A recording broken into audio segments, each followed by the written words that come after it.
Sometimes life goes a little off course. That's why you need a podcast host that can go a little off topic.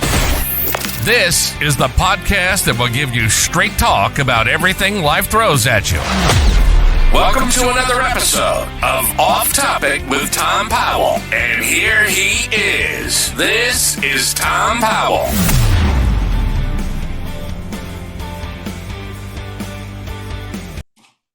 I see you now. Hi, man. How you doing, brother? Good, and really, really good to talk with you. The first thing I'd like to say is I feel so honored that you are interviewing me, and especially since you had the opportunity and delightful time to be able to interview V. It just makes me smile because I think she's an incredible individual in doing what she's doing. Yeah, I got to interview her last week, and her episode will air tomorrow. Yours will air 2 weeks from tomorrow. I wore my Pluto is no longer a planet shirt for this interview. Very awesome. What a deal.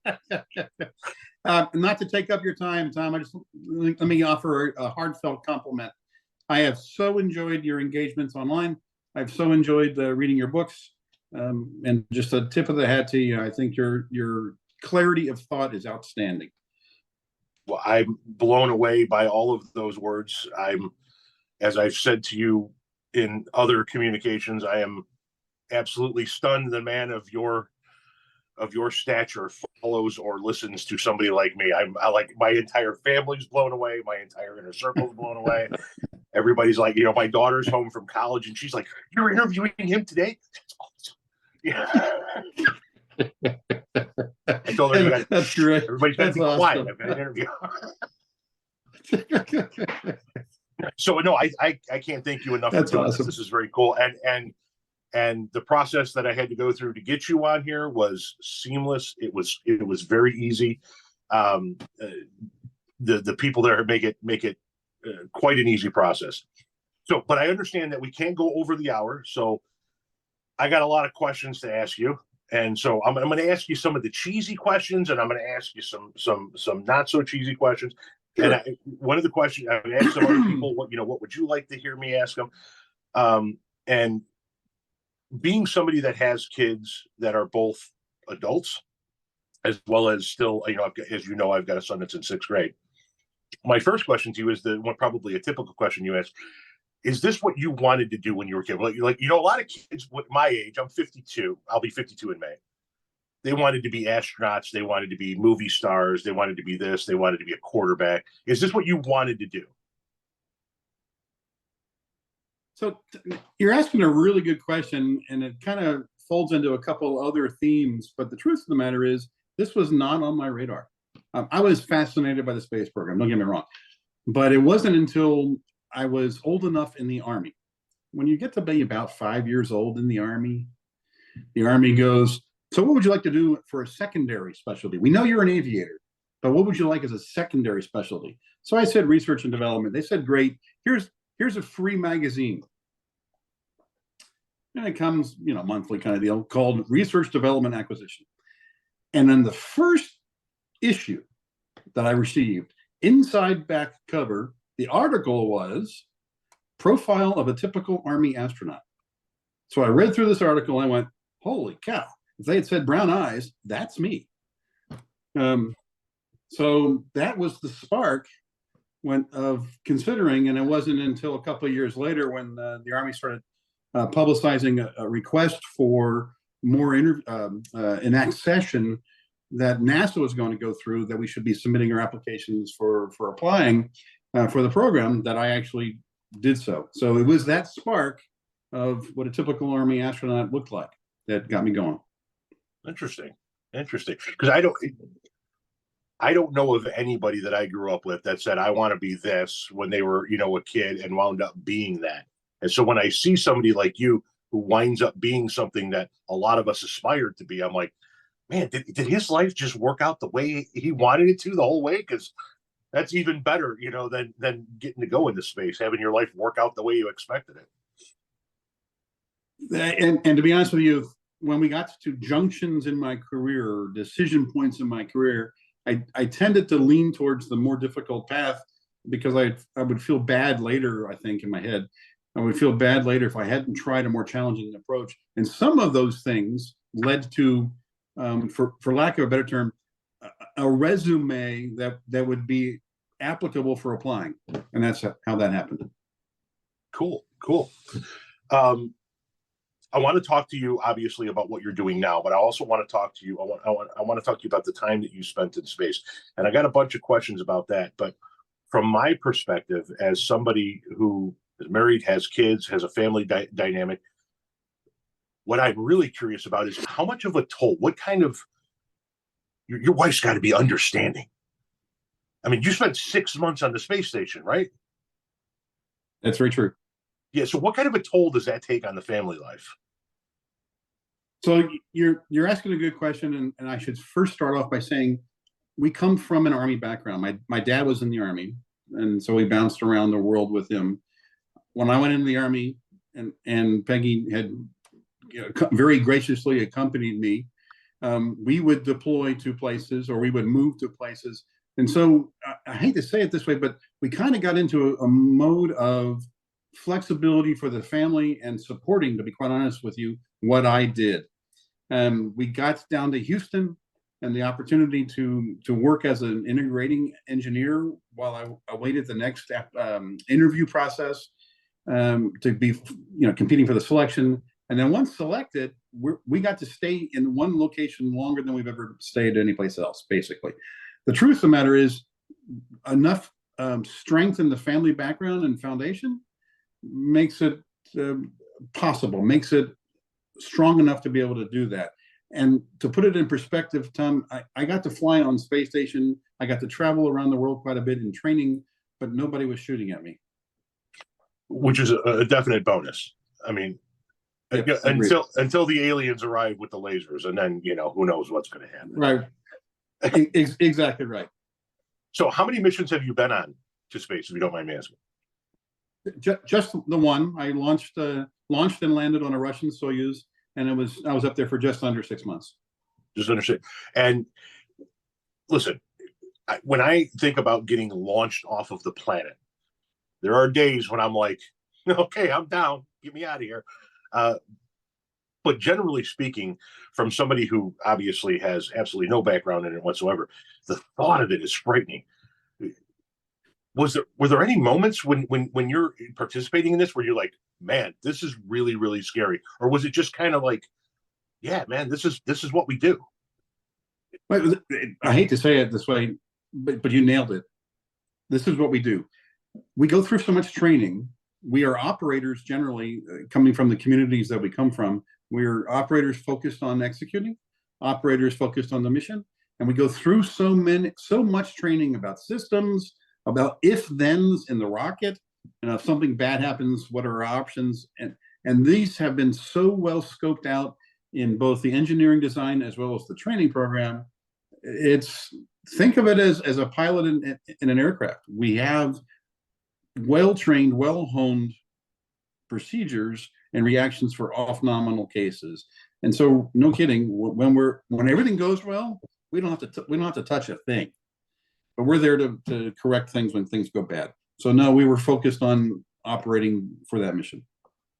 So when you're on the space station itself, is there some form of artificial gravity that's produced, or is it 6 months of weightlessness? For the humans, it's about 6 months of weightlessness. We do have a couple of what I'll call racks. So imagine a closet, about that size of a closet door.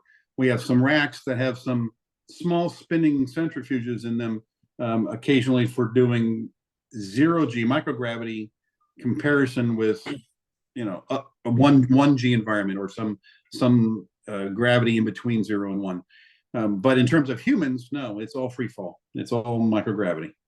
For 6 straight months. Yep. That must have been incredibly difficult to use a term, the Navy-based term, to get your sea legs back underneath you once you got back, no? That's a great question. The first thing is your inner ear is turned off for 6 months, so your balance center is gone, kind of out the window. So when you come back home,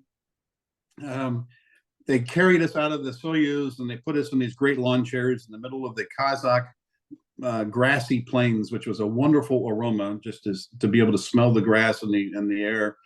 And also, there was very little noise, no fans, no valves, no motors. It was just a delightful experience. And so I'm sitting in that lawn chair, basically, and somebody over to my left says, "Hey, TJ," and I did this to look at him. Oh boy, the inner ear just got awakened, and I felt like I went left, right about 72 times. The flight doctor who's taking care of me, the flight surgeon who's taking care of me, leans down on my right shoulder and says, "Do not move your shoulders.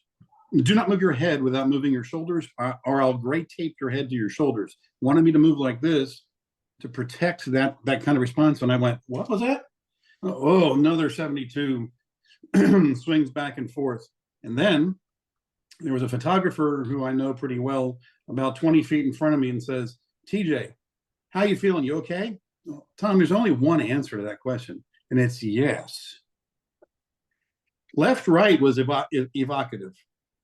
Pitch plane movement was, I was sitting in a chair, and I swear to you, I thought I did 35 somersaults in that direction towards the photographer. It was amazingly evocative.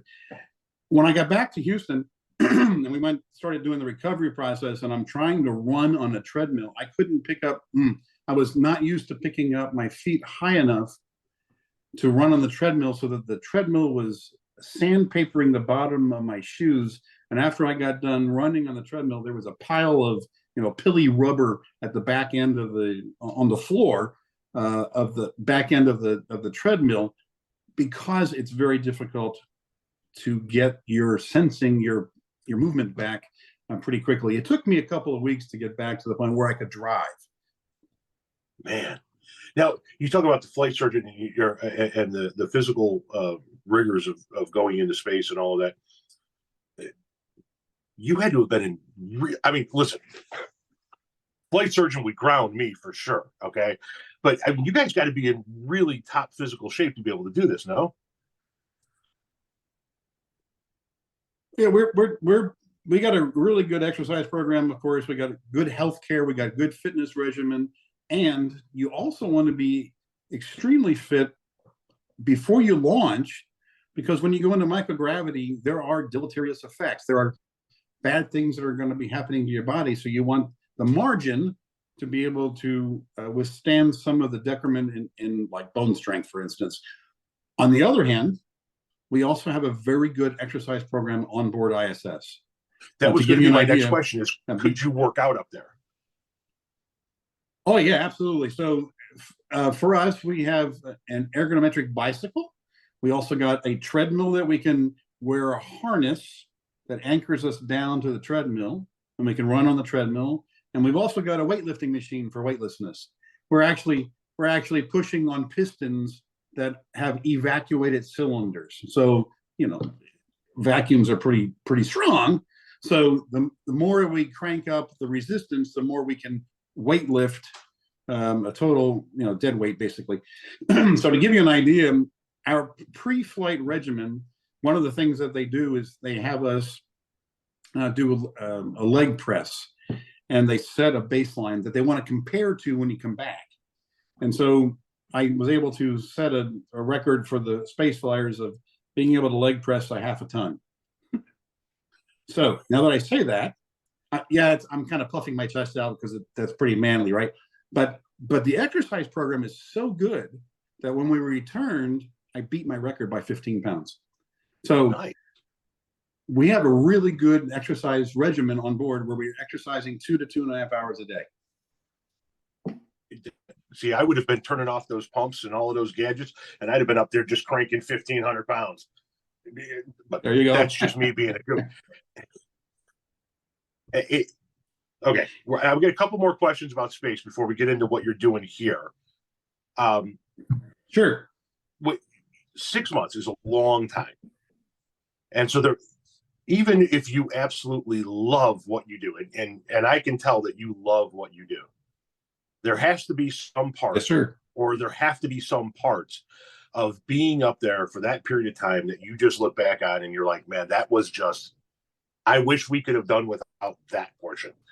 So what were some of those parts that were just like, man, I hated that part of being in space? I'm gonna have to say the things that I hated in space don't even rank as in the normal scale of what people would hate. They were inconvenient more than anything else. So to give you an idea, we have multiple people rotating through space station. So the next crew doesn't know what's happened necessarily a couple crews ago. So we have to be able to stay current with our maintenance awareness. We've got air ducts, we've got clothing, we've got skin sails. That the air ducts can start clogging up, and we have to clean them. So, but how do you know when you need to clean them? Well, you take this little thing called a VelociCalc, and all it really is an airflow measurer. Okay, and you go to the vents. The vents have 3 columns of holes, and they're like, I'm just going to give you round numbers. They're like 30 holes here and 30 holes here and 30 holes here. You go measure each little hole. Ugh. That kind of repetition just drives me wild. It's like, the tedious parts of the job. Yeah. Yes. And that's the right word to use, tedious part. In a similar sense, the other activity that's very necessary is we got to go around to the water spigots, the water sources, and take samples of the waters periodically to see if we're growing bad things. We don't want humans ingesting bad things. Well, there's multiple sources. There's ambient temperature, there's hot temperature, and then guess what? Now you're doing multiple sources, multiple reagents, multiple testing. It's the tedious, repetitive tasks that were for me, the least desirable. But the camaraderie on board was outstanding. The views are incredible. And, just be quite frank, floating's pretty cool. I would imagine. You talk about the camaraderie and the people floating in and out. Did you have to become bilingual for this, or does everybody just kind of assume that English is the given language for everybody? Good question. In order to spend time on space station, we had to be functionally fluent in Russian. You should be talking to my son. I was going to ask you. So why? Because Moscow runs their own control center that is focused on the Russian modules, and they, of course, govern and they execute the Soyuz rocket launch, docking, and landings. And it's a lot easier to teach us to speak Russian than it is to teach the whole fleet of flight controllers in Russia to speak English. So makes sense. There you go. Makes sense. So here on Earth, you're working at Mission Control. Yes, sir. Within the realm of what you are allowed to say, what is it that you do at Mission Control? So my job title in Mission Control, or in this role at least, is as a flight director. Think of the movie Apollo 13, and Gene Kranz is the individual who in the movie says failure's not an option in Apollo 13. The truth of the matter is Gene Kranz never said that, but he has said he wished he said it because that's a great quote. So that Gene Kranz is a flight director, and that role is portrayed in Apollo 13. So the bottom line is, for my job, I'm responsible for the safety of the crews, the vehicles that we're dealing with, and then we're also driving towards whatever the mission of the day, mission accomplishment needs to be. And as you can see in my background picture, there's a picture of the mission control room.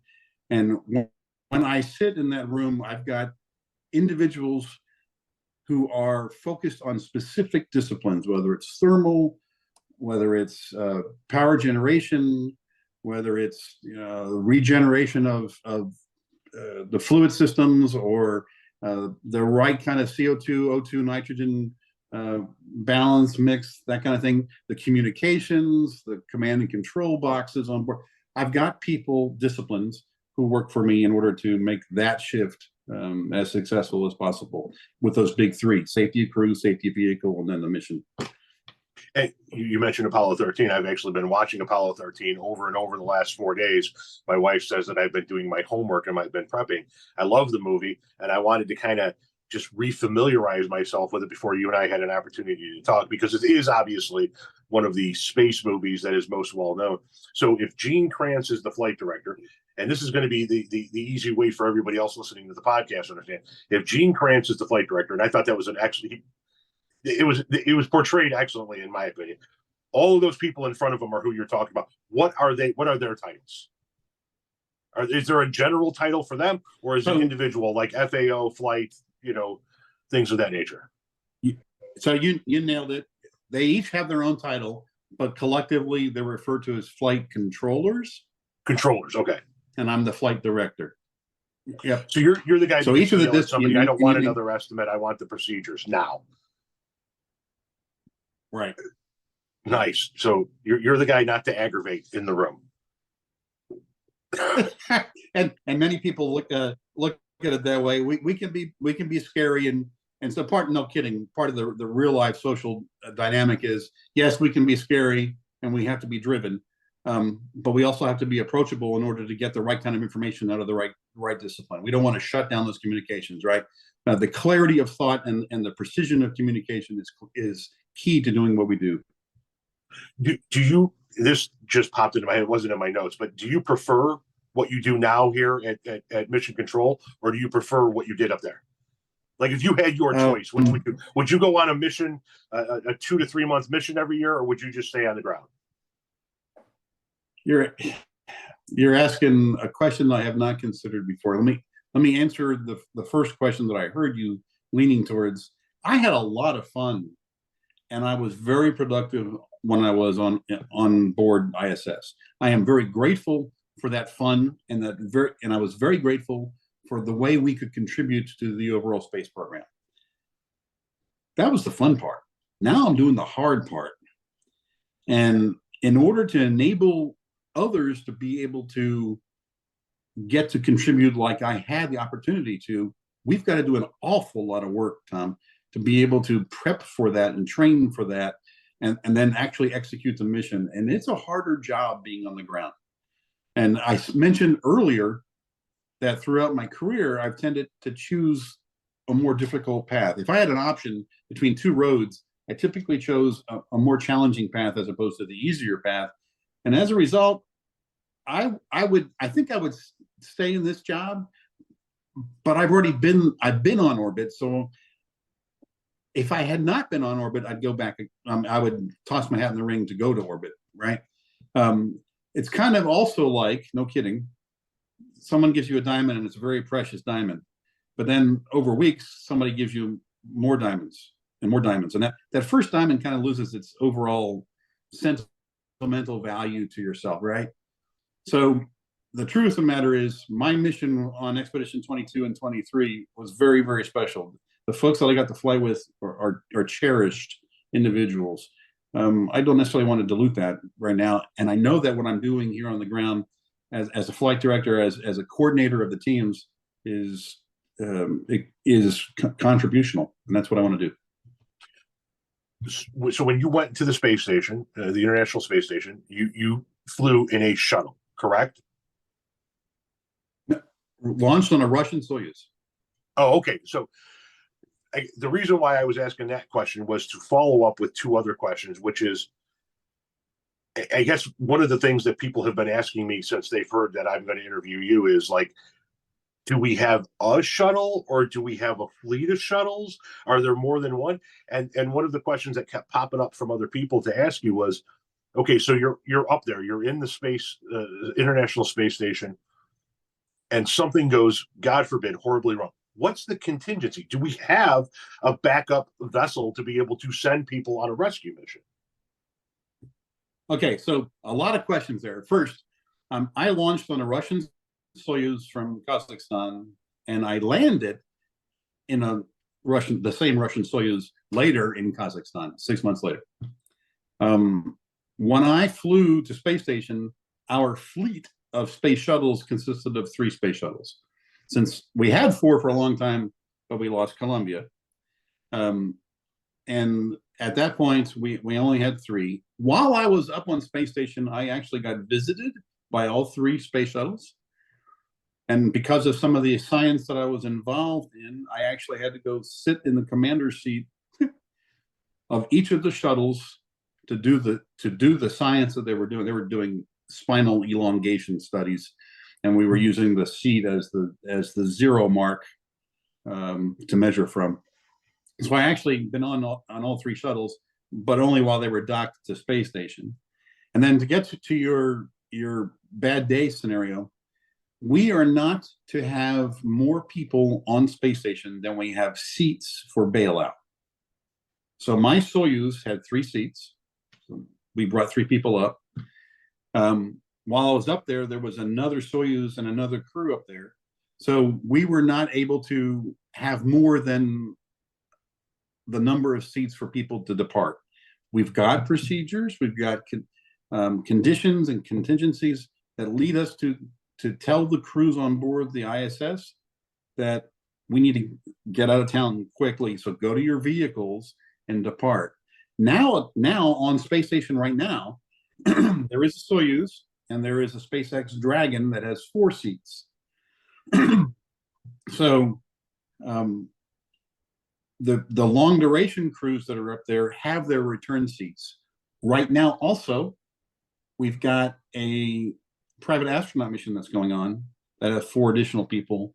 So they have their own SpaceX Dragon to deal with. So they have their own 4 seats. The long story short, Tom, is the bailout plan is you can't have more people on board than a return number of seats. So a reverse Titanic situation, if you will. Well said. Yeah.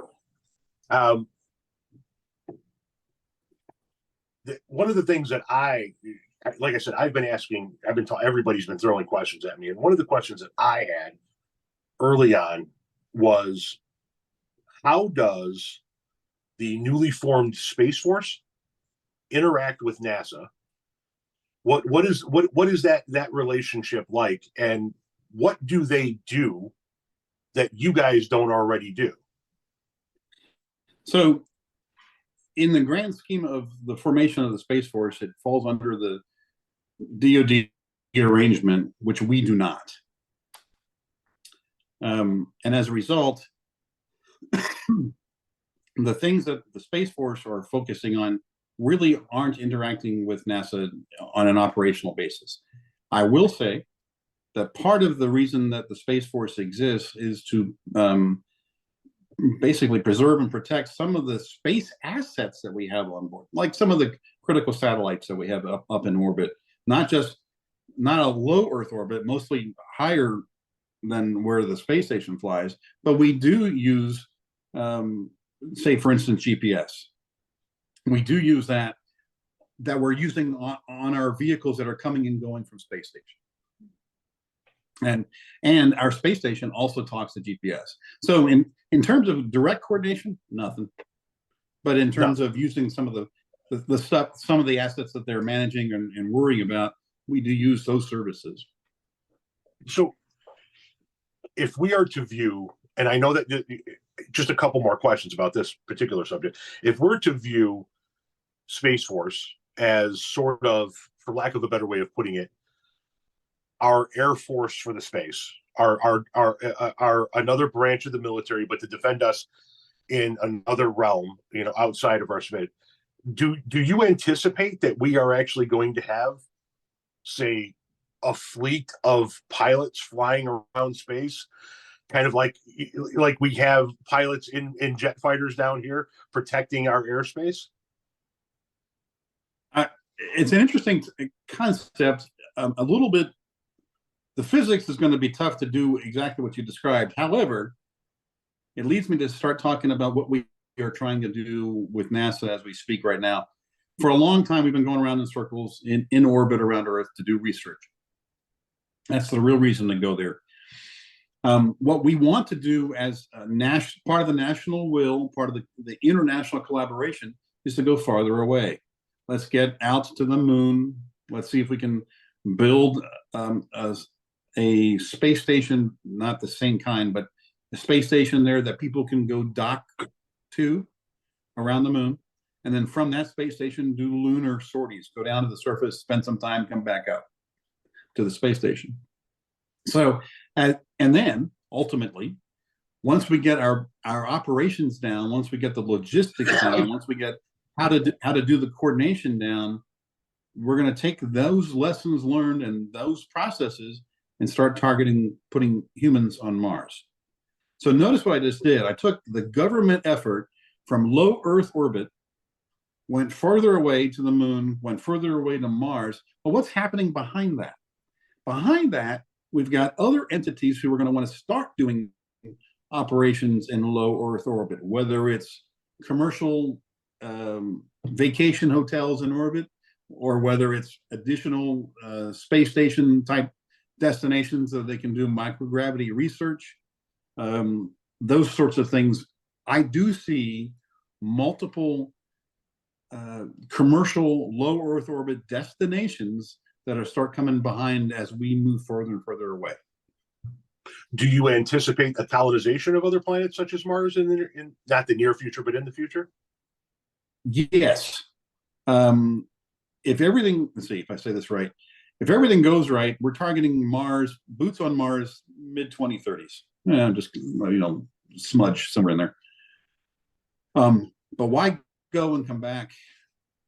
Why not go and try to establish an environment where you can encamp for a while and make a profitable stay out of it? And if you're going to encamp for a while, then you're probably going to grow it, meaning expand the footprint. So you're probably building an encampment that can have multiple people there, probably rotating out to be able to come back home to Earth.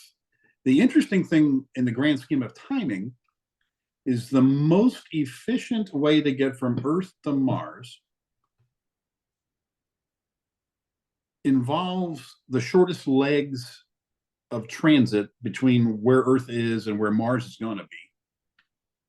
You want short legs because during the transit time, you have a greater exposure to radiation and you want to minimize that. So you want short legs. It's about 6 months to execute a Hohmann transfer from Earth to Mars. So you want another short legs to come back home, another 6 months. And so you want to pick the right time when Mars is the right portion of the dance that it does around the sun and the Earth doing its own dance. In order to get another set of short legs to come back home, you have to stay on surface of Mars for 2 years. So you're talking about a 3-year mission. You're talking about a 3-year mission, 2 years on surface, basically. And given that, the logistics will probably develop to the point where you put some people on Mars for that 2-year stay. And during that 2 years, you're building, guess what? You're building the opportunity to send more people there. And you can just start dominoing it and backing up the missions. You're probably going to have multiple vehicles over on Mars to help out with that encampment we've been talking about. So yeah, colonization, it might be a little bit hard. Colonization, it may be a little bit of an overextension of what I see initially. What I see initially is encamping there for sure to be able to do the research, to be able to bring more people out there. Okay. So mission control is in Houston. Yes. I know that. Because I've been talking to you. I know that. Houston. One of the things that one of the young people at the bowling alley had asked me, and I said I would ask it, is why do we control our space flights? Why do we control our missions beyond this planet from Houston, but we launch from Florida? Great question. So the long story made shortest is Johnson Space Center got emplaced because of political reasons. I'll just go there. Way back when we were ramping up the agency and its infrastructure, it got chosen. All right, now that I say all that, the physics of Florida is wonderful. Let me explain. You want to get up to a speed of your vehicle such that it's fast enough that it continues to fall around the earth, hence the term free fall. If you don't go fast enough, you crash, you land on the earth. You go a little bit faster, you land on the earth a little bit farther. If you go fast enough, you keep falling, but you keep falling around the earth. That's the orbital speed. So you want to take advantage of all the physics vectors adding up in the same direction. The earth rotates to the east, so you want to launch to the east, taking advantage of the earth's spinning speed. And you want the fastest portion of spinning of the earth is closer to the equator, Florida. And the nice thing is you got this big body of water to the east, so that if something goes wrong and you have to bail out or escape, it's going to go plopping down in the Atlantic as opposed to on land someplace if we did it elsewhere. So the physics adds up to make it better, closer to the equator on the eastern seaboard. And there you have it. Okay. You've been in NASA for quite some time. You're obviously entrenched there. And NASA is one of those organizations that I would dare say probably everybody in the country has some form of an opinion about. They've heard something about it, whether that be good, bad, or otherwise. What is one of the biggest misconceptions that you hear about NASA and what they do, that every time you hear it, you're like, oh, no, let me sit you down and let me just, that's wrong. Everything you have ever been told about that is wrong. Wait, give me one of the biggest misconceptions.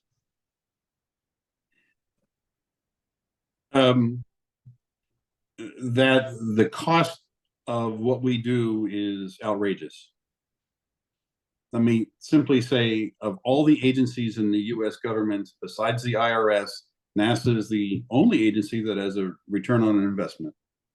What we are doing in our space program provides all those naysayers and criticizers the opportunity to have cell phones, to be able to have GPSs that go driving, to be able to have smoke detectors in the homes that we basically invented in order for us to watch what's going on in spacecraft, to be able to have the cardiac heart pumps, the fire retarded clothing that we sell in stores as well as for fire departments, all because of us, the athletic shoes, all because of us. Interesting. You've seen the commercials, the memory foam mattresses. Yes.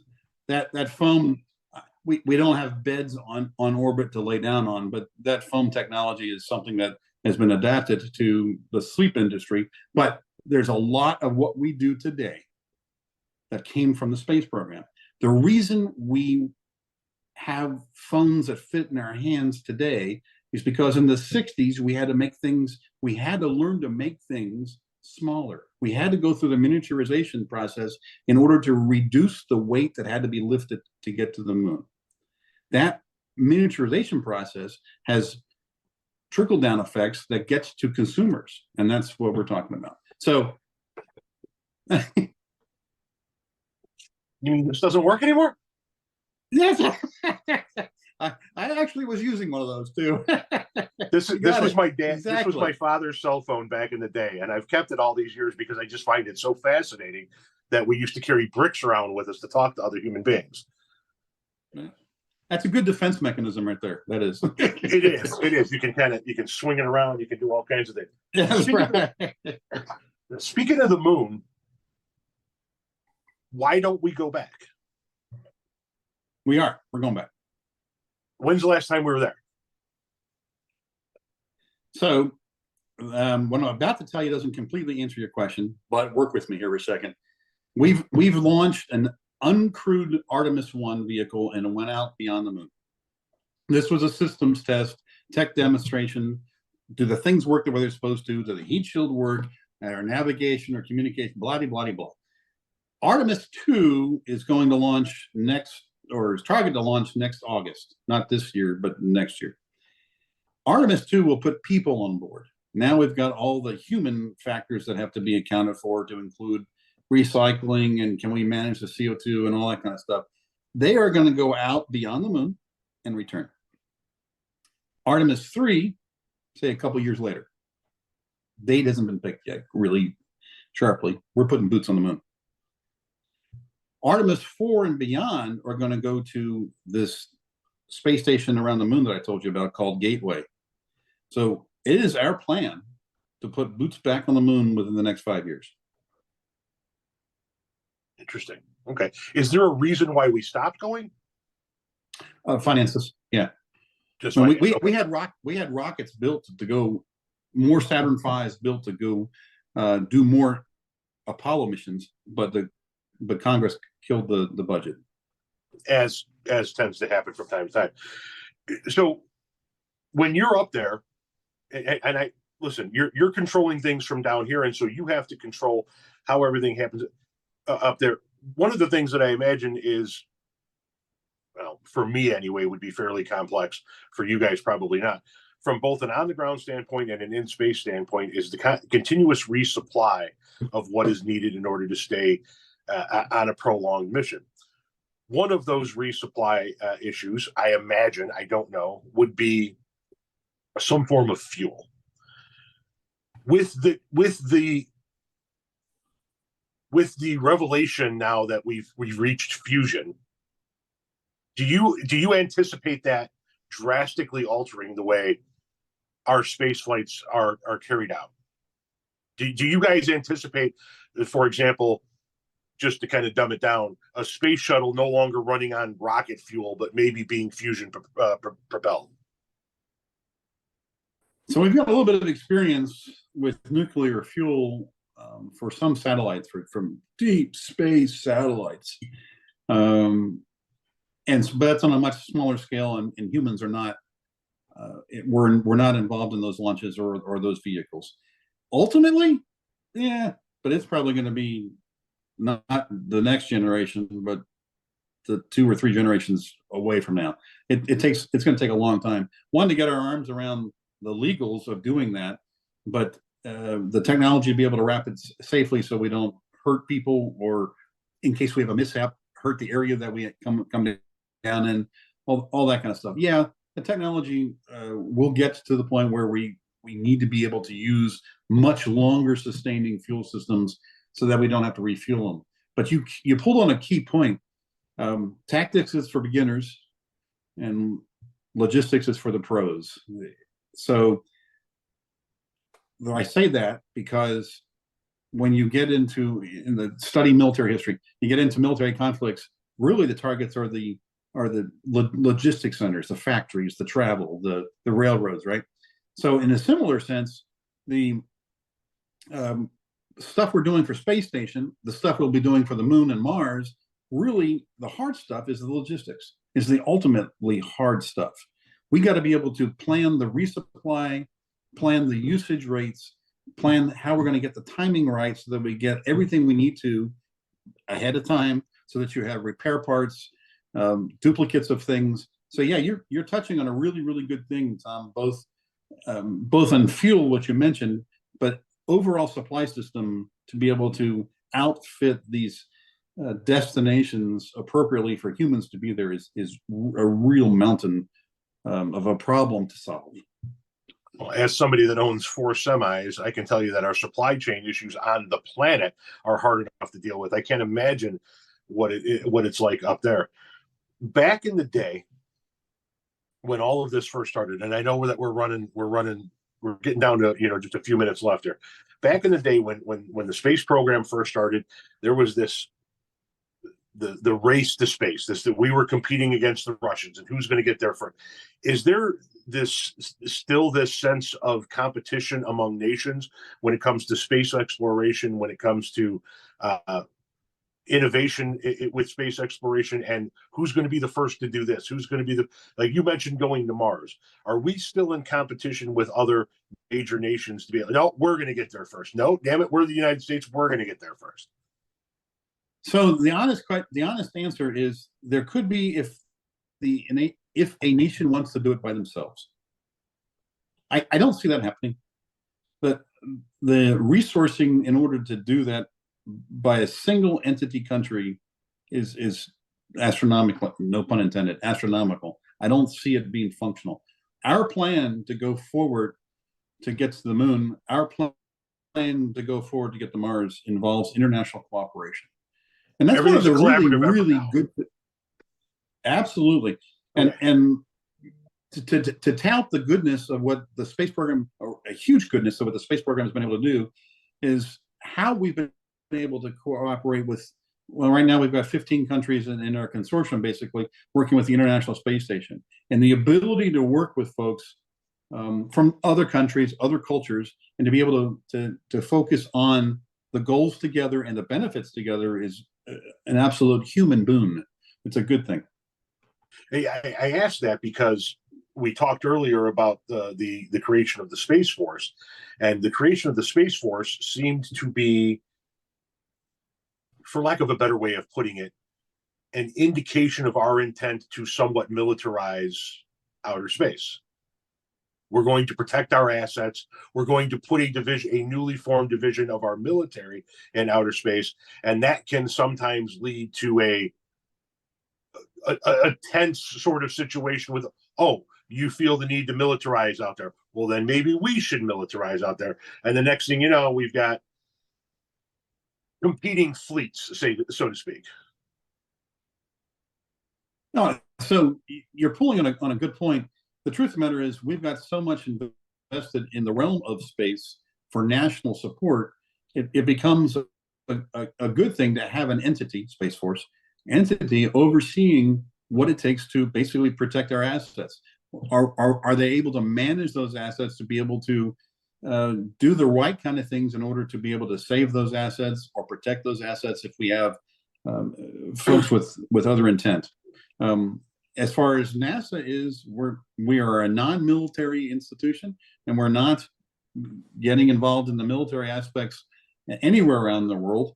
And it's the International Space Station, for instance, and we're not using that as a platform at all, given any military interest or bent to it. It's a research for all. It's a research platform for all. So somebody else had asked me to ask you a somewhat silly question that I am going to ask you. That would be Star Trek or Star Wars. But before I do that,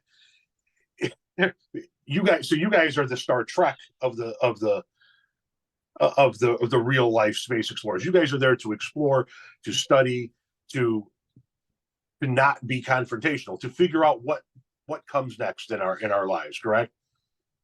That's correct. Yeah, and since you drove by the Star Trek or Star Wars, let me simply say, may the Force be with you. Oh, here we go. He's not going to rock the boat. He's not going to give an answer that's going to alienate half of the listening audience. Personally, I've always been a Star Wars guy, but I love the Star Trek flips as well. Yeah, absolutely. And I grew up with Captain Kirk. I thought that was a role model for sure. I would, if Captain Picard beamed down into my room right here and said, "I need you in the future," I'm gone, man. I'm out of here. I'll see you later. I am a huge Star Trek fan. Right on. Somebody wanted me to specifically touch on, and I never even thought about this until they said, space debris. That we've always been told that there's a lot of space debris, and they wanted me to touch on, A, how much is out there? B, do we have a way of controlling it? Are we worried that something like that's going to hit into a space shuttle or a space station? And is that something that you guys from Mission Control have the ability to track, or no? We get people helping us track it.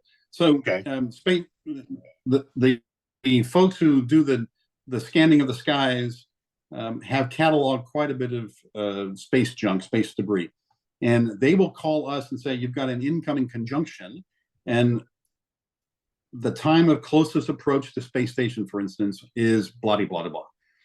So now we have to analyze the probability of a collision with space station, what our options are. Do we want to slow down space station a little bit or speed up space station a little bit, which basically changes the altitude of space station, so we can move space station around a limited amount, but given enough time, we have the ability to do that. Yes, we are worried about space debris.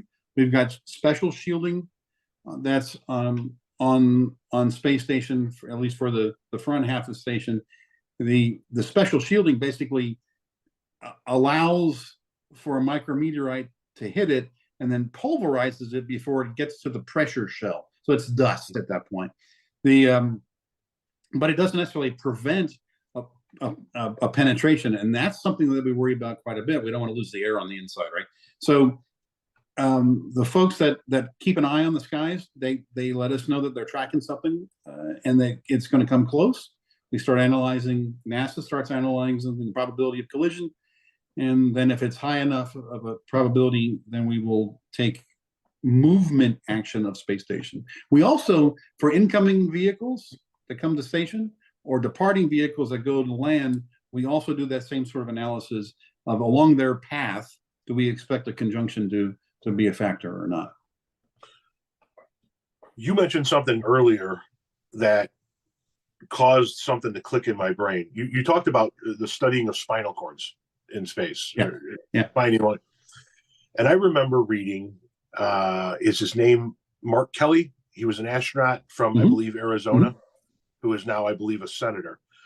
Talking That's about correct. he's a twin, and he talked about the actual physical effects on his body of being in space for a prolonged period of time. I believe he's now shorter than he was when he was in space. That's true. Is there a physical effect? Did you experience anything like that? Yes. I can't remember the total elongation, but I was about 0.7, 0.8 inches longer on orbit. Why? My feet are not on the ground and gravity isn't compressing me. So I'm up there and I'm able to just allow the little sponges between the vertebrae to just expand. And that's all that's happening. Okay. So just a little bit of an elongation. And when you get back, of course, you get recompressed again. So how did he end up being shorter then? You said shorter than when he was on space station. Gotcha. So he's not physically shorter than what he was before. Gotcha. Okay. Right. That's interesting, because I always read it as he returned shorter than he was when he left. So if that is the case, and I don't know that, but if that is the case, he's older. My total height younger, I was about just under 6'1.5" or so. Now I'm below 6 feet. That's just why? Gravity's been compressing on me longer, and my little sponges aren't doing their thing anymore, right? Yeah. I'm like I said, I'm knocking on the door at 52, so I'm probably in that process of shrinking a little bit too. Give me 10 more years, and I'll be just like my little bitty Italian grandfather shuffling around with his cane. I just want to say how cool it is, I think, what you guys do, how vital it is what I think that you guys do, and how interesting. Like I've told you before, I have a granddaughter that goes to space camp, I believe down in Alabama. Is it Alabama? Yep. Yeah. Every summer Huntsville. She goes to space camp. She absolutely loves the space program. I've got my daughter who's a freshman at UIC that's really went to a math and science academy for high school, is really into all of that stuff. And I never in a million years thought I would ever have an opportunity to sit down and speak to an actual mission control flight director or an actual astronaut. And I just can't thank you enough for taking the time to actually talk to me, and for Chelsea taking the time to get me to the point where I could actually do this and have a chance to talk to you. Ever since I've retired from what I do and developed whatever it is that I've developed online, it has given me the opportunity to meet some really interesting people and have some really interesting conversations. And I mean, you are right there at the top of the list as far as interesting folks I've had a chance to get to know and meet. I can't thank you enough, man. Tom, it's been my pleasure. I will share with you that I came across you and your content right at the beginning of the lockdown, COVID, and that's no kidding. That's when I found TikTok and just started watching as we were, quarantined in the house during the COVID lockdown stuff. And you were one of the first folks that came on my feed, and I have absolutely enjoyed listening to you. You modern day philosopher, you and logician. Your logic is stunning. I enjoy listening to you. And the truth of the matter is, I was elated. I don't know what I did. I liked one of your Facebook postings or something, and you happened to look me up and figure out what was going on. I was ecstatic, and it was just a real treat to look forward to talking to you here. I've enjoyed our encounter during our interview, and I invite you to chat again if you have more questions, and the bowling alley folks want to hear more. Absolutely, man. Absolutely. You have my number. You text me anytime. I don't care what it is. I'm always here. I really thank you. And Chelsea, I thank you immensely as well. Hopefully I didn't ask anything that was too over the line. I tried to keep it very simple, and I tried to get as many of the questions of other people who are just mesmerized with the fact that I get to do this today in as well. And when you and I have an opportunity to meet each other face to face, I'm sure I will have more questions at that point in time, and dinner's on us. Thank you, sir. I appreciate it. And again, thank you so much. Please give hugs and appreciations to Renee for me. Absolutely, will do. Thank you very much, man. Chelsea? Thank you, everybody. Thank you, All right, guys. Chelsea, Have a great thank day. you much for helping. Bye. All right, toodles.